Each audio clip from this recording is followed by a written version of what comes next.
All right, Coach. Well, last week we discussed a little about the challenge of showing up when you're so heavily favored.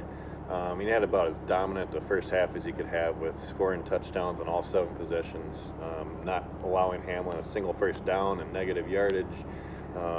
Seems like you showed up. Yeah, the guys showed up.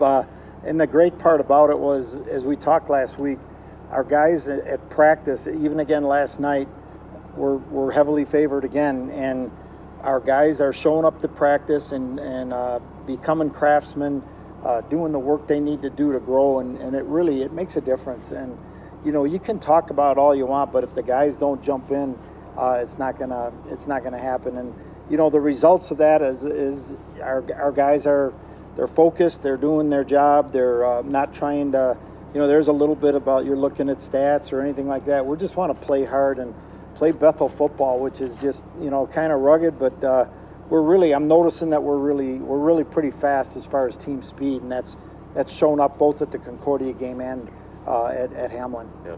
So against Hamlin, the defense had 19 tackles for loss by 13 different players, kind of a stat line that's really unheard of. It's never happened in Bethel's modern recorded history. Our defense is playing lights out.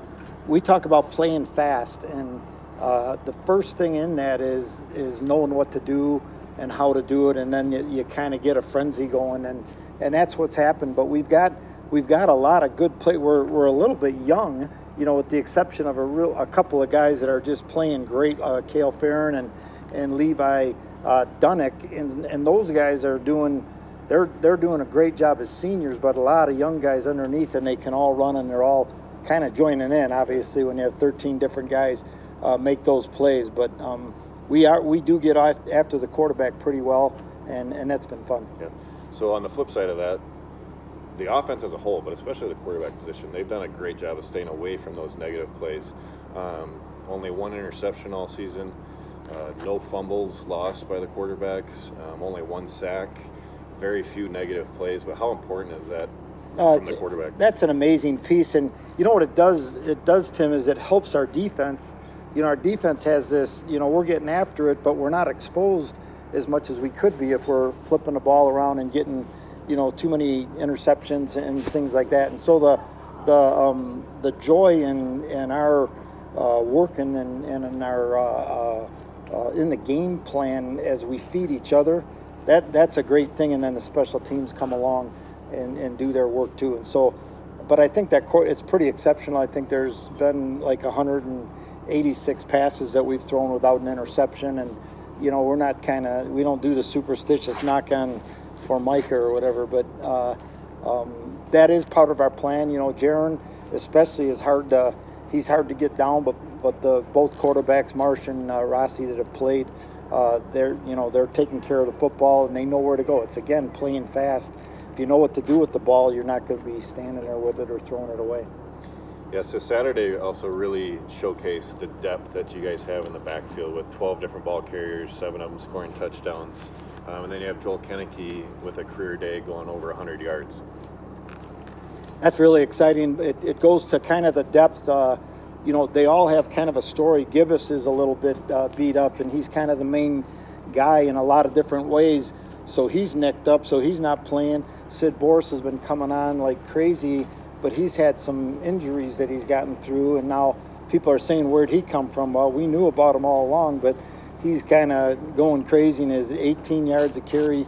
He went 14 yards a carry coming in, and you're thinking, how could you ever beat that? And then he does.